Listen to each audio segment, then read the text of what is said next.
ఇప్పుడు నీకు రోగం ఏదో వచ్చి పొట్ట బాగలేదు కాబట్టి రాగి జావ తాగితే నీకు అసిడిటీ పోతుంది కాబట్టి మళ్ళీ ఇంకా బాగా కుమ్మేయచ్చు అనుకొని తాగుతా ఉంటారు. ఇప్పుడు కాన్షియస్నెస్తో మారితే కంప్లీట్ చేంజ్ ఉంటుంది.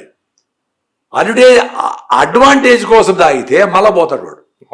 ఆబ్వియస్గా రియల్గా నాతో కొంతమంది అడిగినారు, సార్ పొట్ట నొప్పి సార్, చాలా ప్రాబ్లమ్స్, అసిడిటీ, అల్సర్, ఏమి మీరు తొందరగా సొల్యూషన్ చెప్తే నేను మందు తాగాల సార్, నాకు పొట్ట నొప్పి పోతే నాకు ఇష్టం సార్ మందు, ప్లీజ్ ప్లీజ్ మీరు మందు తాగదని చెప్పదని సార్ అడిగిన వాళ్ళు కూడా ఉన్నారు. నన్ను ఆల్టర్నేట్ కావాలంటున్నారు కానీ అంటే బాగా అయితే నేను అదే చెప్పేది, నువ్వు పొద్దునే రన్నింగ్ చేయి, రాగి జావ తాగు, ఫిట్నెస్గా ఉండు, చెత్త తినద్దు, నువ్వు లడ్డు, పల్లి లడ్డు, కొబ్బరి లడ్డూలు తిను, ఆకుకూరలు బాగా తిను, సీజనల్ ఫ్రూట్స్ తిను, ప్రాణాయామం చేయి, ఎండలేకపో యోగా చేయి.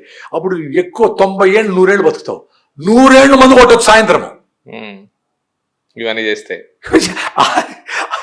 ఆరోగ్యంగా ఉంటే కదా నువ్వు మందు కూడా ఎంజాయ్ చేసేది. అవును.